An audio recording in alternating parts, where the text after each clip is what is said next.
One of the most important skills that we need as watercolor artists is how to negatively create shapes.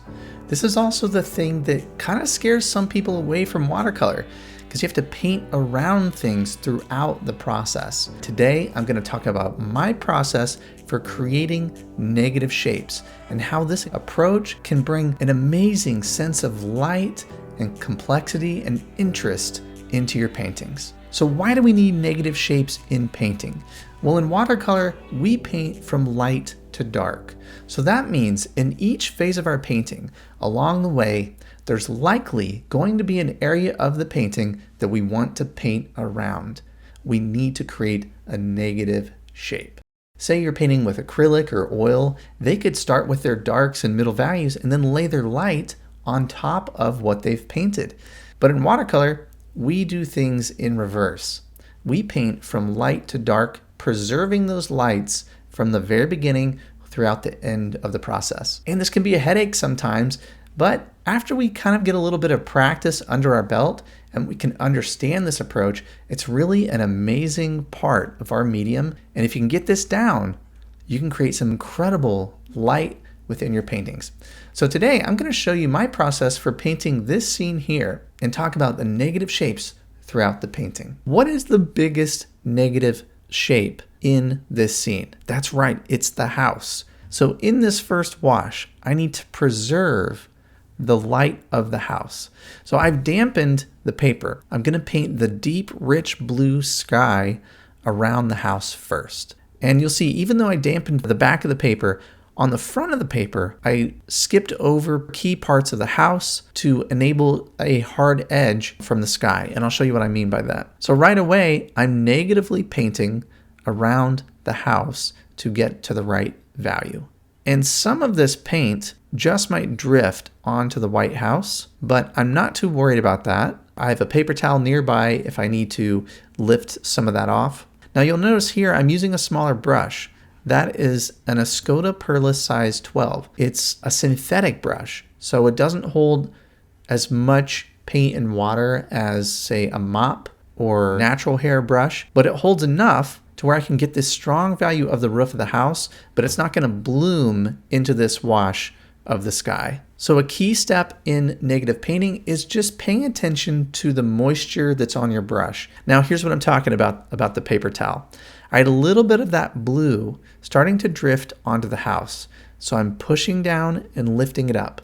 And I just like that soft edge there rather than a really hard outlined edge. So that's why I'm painting it in this way. Here in this first wash, I'm dropping in color. So there was a little bit of yellow on this wooden thing next to the car. So I dropped in some of that yellow in this first wash, knowing that when I come back in later, I'm going to paint around it and leave a little bit of that yellow there. So we're always trying to think into the next wash. We don't want to just think about what we're doing now, but we're setting ourselves up for that next wash and the things that we're negatively going to paint around. Another example of that is some of these trees here. I've dropped in a little bit of warm tone for those trees, and I will paint around some of those in the next wash. But this is what the first wash looks like. I've laid in all the light values of the scene, and I've negatively painted around this house. Okay, once things have dried, now I'm ready to come in and paint the middle values. I dropped these lighter bits here in the first wash. Now I'm going to paint around them in the middle value wash. And you'll see I'm getting some soft and lost edges. I dampened some of the sky before I go in to paint the trees. That way I can still get some soft and interesting things happening on the paper. And I'm going to zoom ahead and I'm going to connect that shadow right into this. And now I'm painting this shadow. We're negatively painting around the part of the porch here that's catching the light.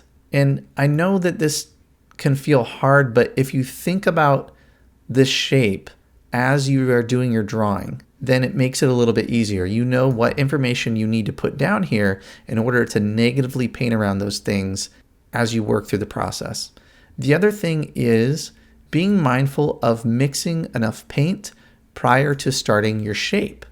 So I didn't want to paint just a little bit here and have to remix more paint. Because if you're running out and trying to go back and mix more, the edge is going to dry up. It just becomes more stressful. Just working my way through this big connected shape, adding that texture onto the ground.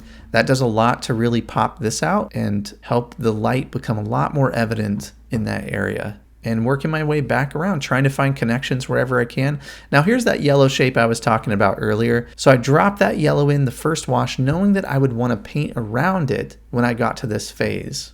The more that you can think ahead and plan and set yourself up for that next wash, the stronger your paintings are going to be. All right, that right there is the large middle value shape of the scene. Let's go ahead and take a look at the details. And now I'm using a Skoda size 12 again and adding some more detail on the trees.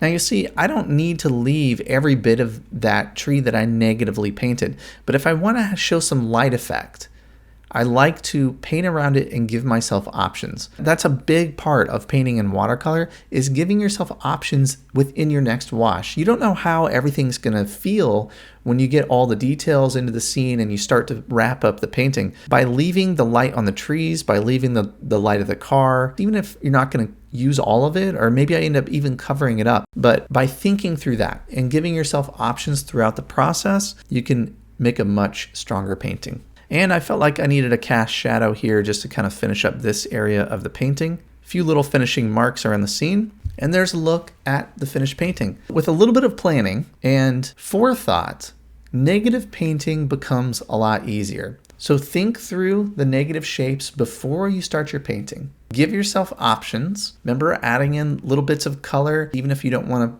preserve all of it, giving yourself options is very helpful. And also mixing enough paint so you're not stopping and going back. That on top of trying to paint around things can get stressful. So with a little bit of forethought, a little bit of planning, painting negative shapes can really become a lot easier.